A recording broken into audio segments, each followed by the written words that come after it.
식단을 가득히 실은 수레가 흙을 누름같이 내가 너희를 누르니 빨리 다름질 하는 자도 도망할 수 없으며 강한 자도 자기 힘을 낼 수 없으며 용사도 자기 목숨을 구할 수 없으며 팔을 가진 자도 설 수 없으며 발이 빠른 자도 피할 수 없으며 말 타는 자도 자기 목숨을 구할 수 없고 용사 가운데 그 마음이 굳센 자도 그날에는 벌거벗고 도망하리라. 여호와의 말씀이니라. 오늘 우리가 생각해 볼 본문에서는 이스라엘 백성 가운데 얕은 꾀를 써서 제단불을 잡고 살아나 보겠다고 생각한다든가 또는 튼튼하게 세운 어떤 궁궐 속에 숨어서 재난을 피해보겠다는 모든 생각이 다 부질없는 점이람을 우리에게 일깨워주고 있습니다. 이스라엘에 향한 하나님의 심판이 그만큼 철두철미하다는 것입니다. 더럽고 골문 부분을 하나도 남김없이 완전히 도려내 버리시겠다는 하나님의 강하신 의지가 오늘 말씀 속에 잘 묘사되어 있습니다. 그래서 오늘 본문 13절에 보니까 주 여호와 만군의 하나님의 말씀이니라. 너희는 듣고 야곱 족속에게 증언하라. 여기 13절에는 두 개의 명령형 동사로 되어 있습니다. 너희는 듣고 들으라는 말씀입니다. 또 야곱 족속에게 증언하라. 이 증언하라는 것입니다. 하나님의 심판의 경고를 잘 듣고서 이스라엘 백성들에게 그대로 증언하라는 말씀입니다. 여기 쓰인 동사 증언하라는 말의 원뜻은 경고하다라는 뜻입니다. 그냥 죄의 심판이 임박했으니 회개하지 않으면 망한다고 경고하라는 것입니다. 그럼 여기서 너희가 듣고 라고 말씀하셨는데 너희는 누구이겠습니까? 다시 말해 이스라엘 백성들에게 심판을 경고해야 할 당사자가 누구냐는 것입니다. 여기서는 몇 가지 가능성이 있습니다. 첫째는 아모스의 예언을 듣고 있는 청중들로 보는 견해가 있습니다. 너희는 하나님의 심판의 메시지를 듣고 그것을 이스라엘 족속에게 증언하라 이 뜻으로 풀이하는 것입니다. 그러나 이것은 자기가 듣고 자기에게 경고하는 것이기 때문에 별로 설득력이 없습니다. 둘째는 3장 7절과 관련된 말씀으로 선지자별로 보는 견해입니다. 아모스 3장 7절에 보니까 주 여호와께서는 자기 비밀을 그종 선지자들에게 보이지 아니하시고는 결코 행하심이 없으시리라 말씀하고 있습니다. 즉 하나님께서 그종 선지자들에게 하나님의 이 심판을 통해서 이스라엘의 멸망을 미리 보이시고 또 보이신 것을 이스라엘 족속에게 가서 경고하라는 것으로 해석하는 견해입니다. 어떻게 보면 일리가 있습니다만 아모스서에는 언제나 아모스가 혼자서 사역하는 것으로 나타나지 다른 선지자들과 협동해서 나타나는 법은 없습니다. 따라서 이 견해도 우리가 어떻게 보면 궁극적으로는 받아들이기가 어려운 점이 있습니다. 세 번째는 3장 9절에 나오는 이방나라, 즉 아스돗의 궁들과 이 애국 궁궐들에게서 파견된 조사장으로 보는 견해입니다. 그들이 사마리아 산들에 모여서 사마리아 성내의 모든 포악과 겁탈을 다 목격했기 때문에 이제 가서 하나님의 심판을 경고하라고 보는 견해입니다. 그러나 하나님께서 하나님을 알지 못하는 이방 나라 사람들을 하나님의 말씀을 전하는 자로 삼았다는 것 또한 이해할 수 없는 그러한 점이 없지 않아 있습니다. 따라서 여기서 말하는 너희는 이란 말의 의미는 수사학적 용법으로 보는 견해가 더 바람직합니다. 무슨 말인가 하면 실질적으로 누가 꼭 있어가지고 그 사람에게 듣고 경고하라고 임무를 준 것이 아니라 이 말씀의 효과, 이 강조하기 위해서 다상적으로 표현했다는 것입니다. 그래서 3장 9절에 이렇게 표현이 쓰여져 있습니다. 아스돗의 궁궐들과 애굽 땅 궁궐들에게 선포에 이르기를 누가 선포에 이르는 사람입니까? 실제로 또 그렇게 하기를 바라면서 말하는 것이 아닙니다. 실제로 사람들을 보내서 그들을 다 초청해 오라고 하는 것은 아닌 것입니다. 좀 더 쉽게 이야기하다 보면 우리가 대화를 나누다가 내가 확신이 있고 내 말이 맞는 것 같을 때 뭐라고 그러죠? 야, 길거리에 나가서 아무나 붙잡고 물어봐. 뭐라고 얘기하는지. 네. 내 말이 확신이 있을 때 그렇게 얘기하지 않습니까? 내 말이 틀렸는지 맞는지 확인하기 위해서 아무나 붙잡고 얘기하면 내 말이 맞다고 얘기할 거야. 자신감이 있을 때, 확신이 있을 때. 실제로 그렇게 하기를 바라면서 하는 말은 아닐 것입니다. 좀 더 자신감이 있고 극적인 효과를 누리기 위해서 이렇게 가상적으로 하는 말일 뿐입니다. 이것을 가르쳐서 수사학적인 표현이라고 이야기합니다. 하여간 이렇게 됨으로써 오늘 본문에서 심판주 대신 여호와 하나님이 등장합니다. 또 심판을 받게 될 피고인 이 야곱의 족속이 등장합니다. 더불어 너희는 이라는 말로 표현된 가상적인 증인이 등장하게 됩니다. 그렇게 됨으로써 법적인 효과가 더욱더 강해지는 결과를 보여주고 있습니다. 오늘 본문에 보면 하나님은 무슨 말로 표현되고 있습니까? 주 여호와 만군의 하나님이라고 말씀하십니다. 이 주인이라는 뜻으로 우리가 다 알고 있습니다. 그래서 우리가 주여 부를 때 이 주여 하나님은 나의 주인이십니다. 나는 하나님의 종입니다. 이 뜻을 가지고 그렇게 부르는 것입니다. 그런데 우리는 하나님이 나의 주인이시고 내가 종이라는 것을 그냥 의식 없이 어쩔 때는 내가 종이라는 사실을 망각하고 그냥 주님 부르는 경우들이 많습니다. 네. 하소연하거나 내 말만 좀 들어주십시오. 근데 내가 종이라는 사실을 잃어버립니다. 종은 주인의 뜻에 합당하게 행동을 해야 되는데 항상 나는 내 자신이 나를 주장했고 주님은 주님인데 어떻게 보면 주님으로서의 주권을 온전히 인정하고 있는지는 모르겠습니다. 여기 여호와라고 하는 이름은 하나님의 여러 가지 칭호들 가운데 특히 언약적인 칭호를 일컬을 때 많이 사용됩니다. 하나님은 약속하신 바 그 말씀을 반드시 지키시고 이루신다는 의미입니다. 그 다음에 만군의 하나님이라고 했는데 이 만군이 과연 무엇을 가리키는 것인지 불확실한 부분들도 있습니다. 왜냐하면 때로는 택하신 백성인 이스라엘 군대를 가리키기도 합니다. 또 때로는 하나님께서 운행하시는 천체, 해와 달, 별을 가르칠 때도 있습니다. 또 경우에 따라서는 하늘의 천군 천사를 가리킬 때도 있습니다. 하여간 여기서 아모스가 강조하는 바는 하나님은 우주의 주인으로서 천지의 모든 군대 세력을 다스리시고 움직이시는 분이라는 그런 의미를 가지고 있습니다. 그래서 하나님은 장차 이스라엘에 닥칠 심판의 집행자로서의 권위가 있으시고 위력이 있으시다는 것입니다. 반드시 그것을 이루시고 마시는 하나님의 하나님이시라는 사실을 강조하고 있는 것입니다. 그 다음에 심판을 받아야 할 피고인 이스라엘을 무엇이라고 표현하고 있습니까? 성경에서 보니까 야곱의 족속이라고 표현하고 있습니다. 여기서 야곱이라는 말은 아모스가 특별하게 사용된 이유가 이 야곱과 14절에 나오던 베델과 특별한 관계가 있기 때문입니다. 의도적으로 이런 표현을 사용했다고 볼 수 있습니다. 우리는 새벽에 창세기 말씀을 나누고 있는데 창세기 28장에 보면 야곱과 베델과의 관계 이야기를 기록하고 있습니다. 야곱은 배고픈 형 에서를 유혹해서 장자의 권리를 빼앗았습니다. 또한 눈먼 아버지 이삭을 속여서 형 대신 장자의 축복을 받았습니다. 그러나 야곱은 그 일 때문에 먼 길로 도망치는 신세가 되고 말았습니다. 그는 한 번도 가본 적이 없는 한량한 이 벌판을 혼자서 방황해야만 했습니다. 그런 가운데 해가 졌습니다. 야곱은 피곤해서 지친 몸을 가눌 수 없어서 벌판에 불을 베개 삼아 누웠습니다. 아마도 무척이나 자기 집이 두려웠을 것입니다. 쓸쓸하고 황량한 벌판에 혼자 있다는 생각 때문에 미치도록 외로웠을 것입니다. 그러나 그때 야곱이 꿈속에서 발견한 놀라운 사실이 무엇입니까? 그것은 사닥다리 하나가 땅 위에 서 있었습니다.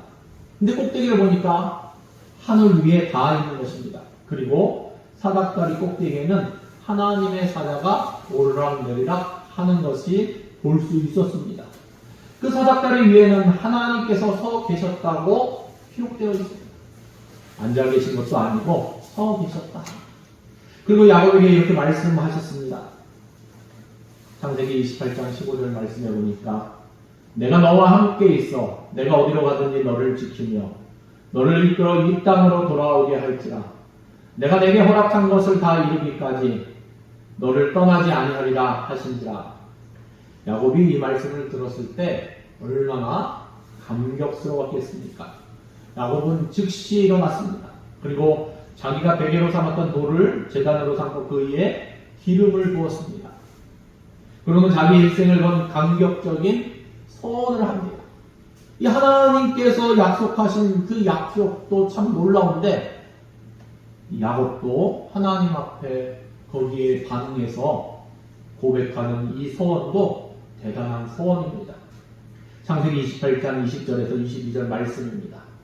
야곱이 서원하여 이르되 하나님이 나와 함께 계셔서 내가 가는 이 길에 나를 지키시고 먹을 것과 입을 옷을 주시어 내가 평안히 아버지 집으로 돌아가게 하시오면 여호와께서 나의 하나님이 되실 것이요 내가 기둥으로 세운 이 돌이 하나님의 집이 될 것이요 하나님께서 내게 주신 모든 것에서 10분의 1을 내가 반드시 하나님께 드리겠나이다 하였더라. 그리고는 그곳 이름을 무엇이라고 했습니까? 베델이라고 칭하게 되었습니다. 하나님의 집이란 뜻이 있습니다. 원래 베델은 이와 같이 좋은 의미에서 시작했습니다. 하나님이 택하신 야곱, 즉 이스라엘과 하나님 사이의 좋은 관계로 시작된 지점이 바로 베델입니다. 그러나 이 베델은 이스라엘이 북방 이스라엘과 남방 유다 왕국으로 분리될 때부터 우상의 중심지로 전락하고 말았습니다. 북방 이스라엘의 처음 왕인 여로보암은 금송아지 2개를 만들어서 하나는 북쪽 단에 다른 하나는 남쪽 베델에 두어서 그것을 하나님으로 섬기게 했다는 것입니다. 그때부터 북방 이스라엘은 하나님의 노를 격발시키고 말았던 것입니다. 그 내용이 열왕기상 12장 25절에서 29절까지 기록되어 있습니다. 제가 읽어보겠습니다. 여로보암이 에브라임 산지에 세겜을 건축하고 거기서 살며 또 거기서 나가서 분우엘을 건축하고 그의 마음에 스스로 이르기를 나라가 이제 다윗의 집으로 돌아가리로다. 만일 이 백성이 예루살렘에 있는 여호와의 성전에 제사를 드리고자 하여 올라가면 이 백성의 마음이 유다 왕 된 그들의 주 르호보암에게로 돌아가서 나를 죽이고 유다의 왕 르호보암에게로 돌아가리로다 하고 이에 계획하고 2 금송아지를 만들고 무리에게 말하기를 너희는 다시는 예루살렘으로 올라갈 것이 없도다. 이스라엘아 이는 너희를 애굽 땅에서 인도하여 올린 너희의 신들이라 하고 하나는 베델에 두고 하나는 단에 둔지라. 이와 같이 우상 숭배의 중심지며 그랬던 이 종교의 중심지인 베델은 당연히 하나님께 버림받을 수밖에 없는 그러한 처지가 되었습니다.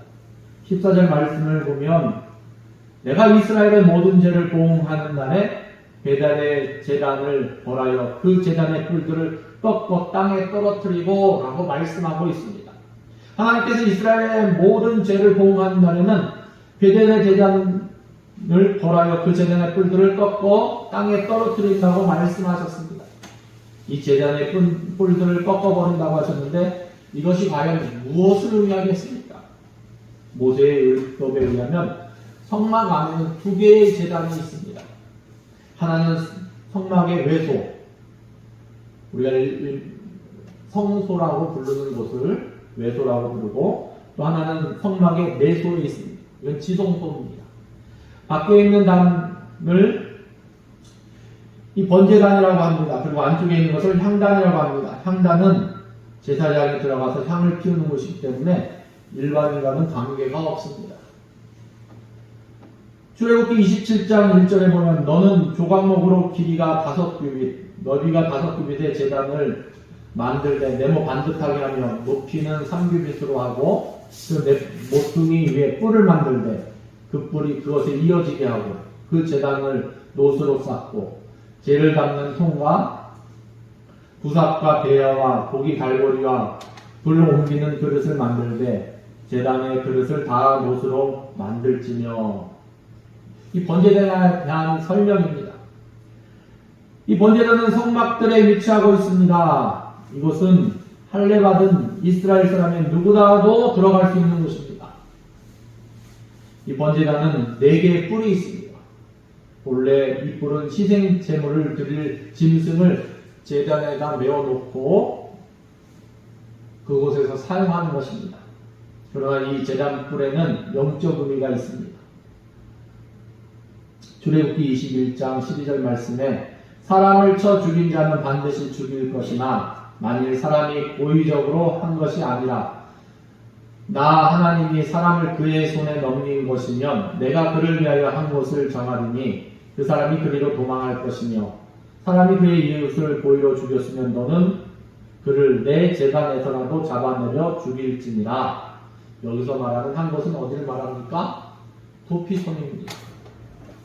그 다음에 여기서 너는 그를 내 제단에서라도 잡아내려 죽일지니라 한 말씀은 무슨 의미이겠습니까? 이 말씀의 뜻을 깨닫기 위해서는 구약성경 2곳을 찾아볼 수 있는데 열왕기상 1장 50절에 보면 아도니아도 솔로몬을 두려워하여 일어나 가서 제단 뿔을 잡으니, 그리고 열왕기상 2장 28절에도 그 소문이 요압에게 들림에 그가 여호와의 장막으로 도망하여 제단 뿔을 잡으니 이는 그가 다윗을 떠나 압살롬을 따르지 않았으나 아도니아를 따랐음이더라. 따라서 여기 제단 뿔이라고 하는 것은 구원을 상징합니다.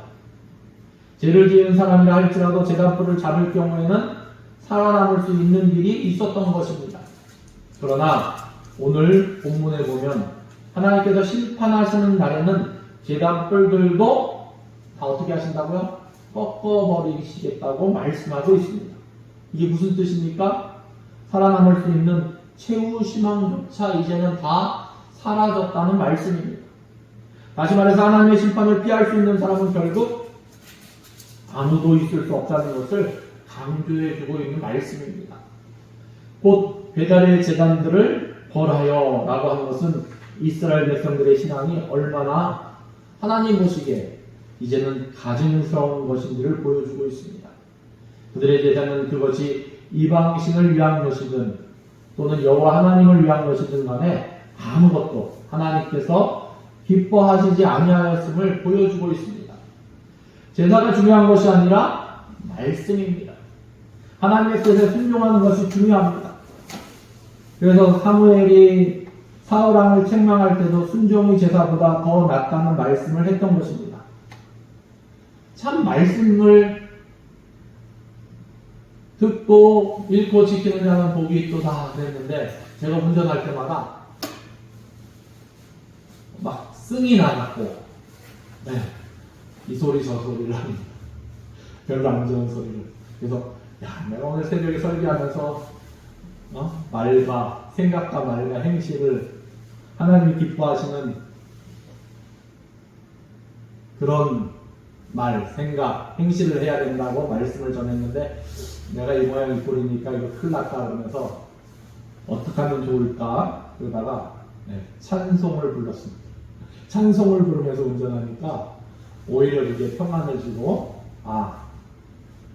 말씀을 암송하면 더 좋을 텐데 찬송을 부르면서 운전하니까 그나마 하나님에 대한 찬송이니까 지나가는 차들을 받고 시비 거는 일은 없었습니다. 말씀을 지킨다는 게 참 쉽지 않다 하는 생각을 합니다. 오늘 15절 말씀을 보니까 이 사무엘이 사울왕을 책망할 때도 순종이 제사보다 더 낫다고 말씀을 했던 것인데 15절 말씀에 겨울궁과 여름궁을 치리니 상하궁들이 파괴되며 큰 궁들이 무너지리라. 여호와의 말씀입니다. 이 친다는 동사의 주어는 1인칭입니다. 누가 친다고 하시는 말씀입니까? 그럼 여호와 하나님이십니다. 그런데 그 치는 방법에 대해서 언급이 없습니다. 두 가지 가능성이 있습니다. 첫째는 대적의 손에 의해서 치는 것입니다.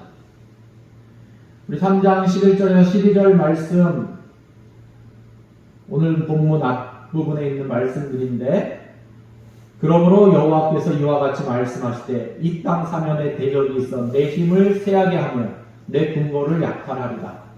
여호와께서 이와 같이 말씀하시되 목자가 사자 입에 양의 두 다리나 귀 조각을 건져낸과 같이 사마리아에서 침상 모서리에나 벌상의 방석에 앉은 이스라엘 자손이 건져냄을 입으리라 말씀하고 있습니다.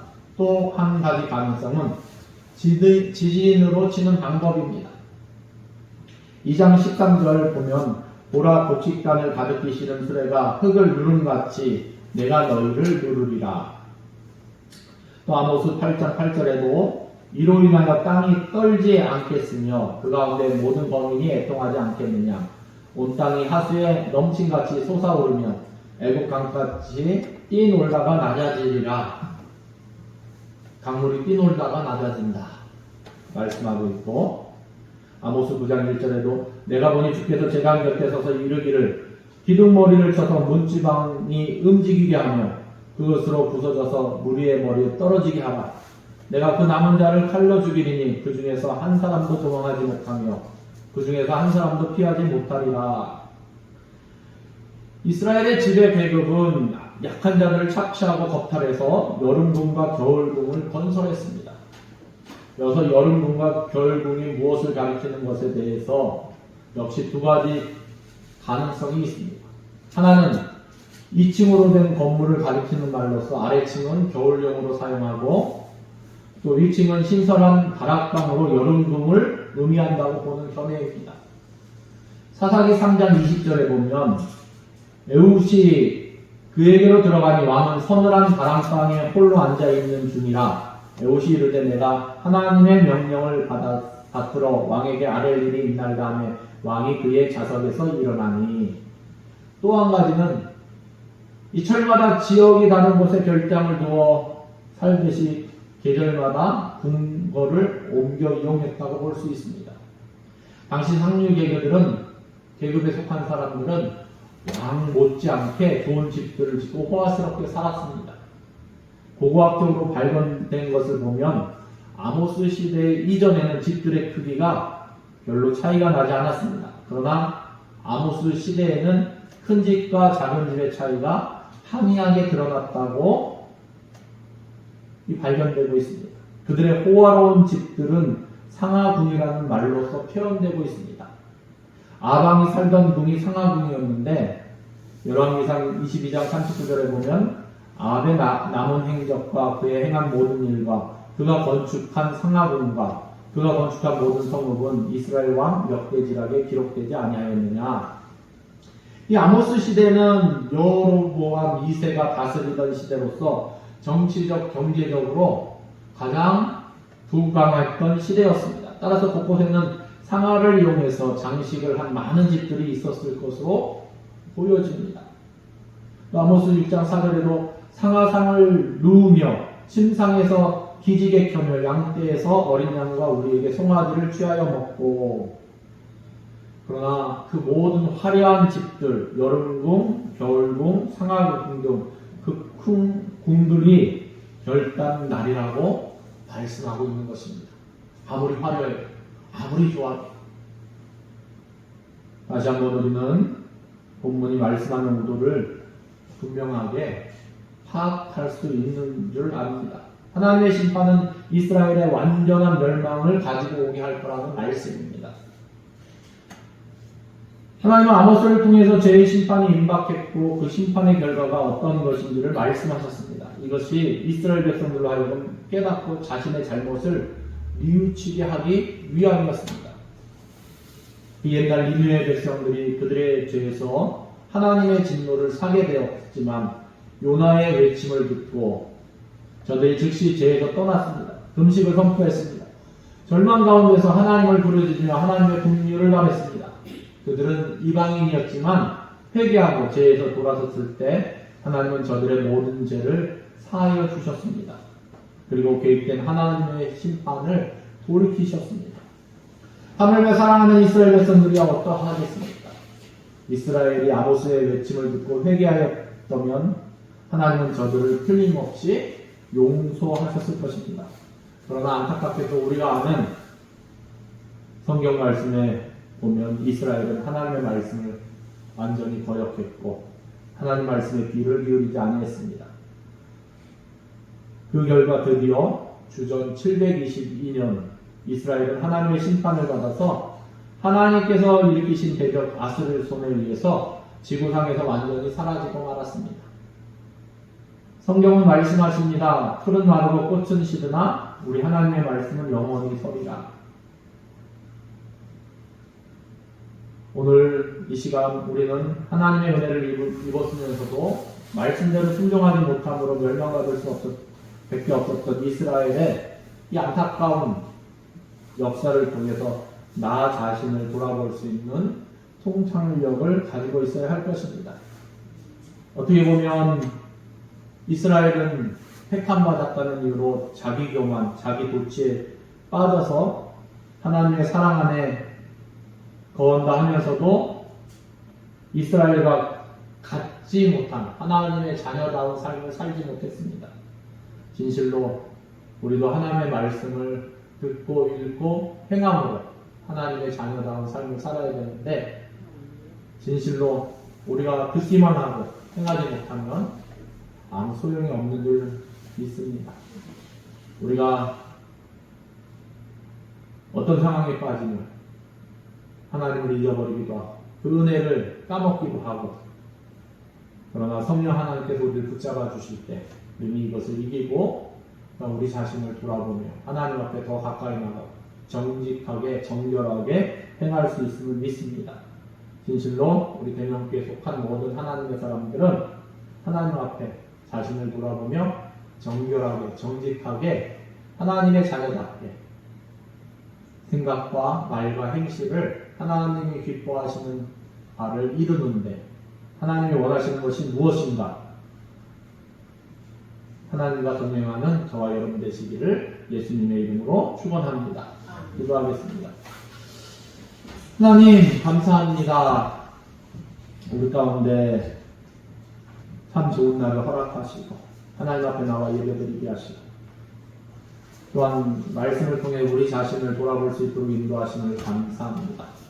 하나님 우리 항상 하나님의 은혜를 선포하고 하나님의 사랑을 선포하고 또 하나님의 심판을 선포하지만 하나님 우리가 365일 하나님의 말씀을 듣지만 그 말씀 따라 생활하는 것이 순종하는 것이 결코 쉽지 않음을 고백합니다. 하나님 진실로 들을 귀 있는 자는 들으라고 말씀하셨는데 우리 귀가 하나님의 말씀을 듣고 또 우리가 삶 속에서 그 말씀에 반응해서 순종하는 삶 살아갈 수 있도록 하나님 우리를 다스려 주시옵소서.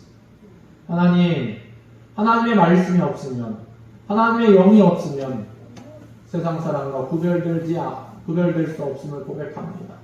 성령 하나님께서 우리를 붙잡아 주시고 그 말씀에 뿌리 내려서 순종하는 삶 살아갈 수 있도록 하나님이 기뻐하시는 삶 살아갈 수 있도록 우리를 주장하시고 다스려 주시옵소서.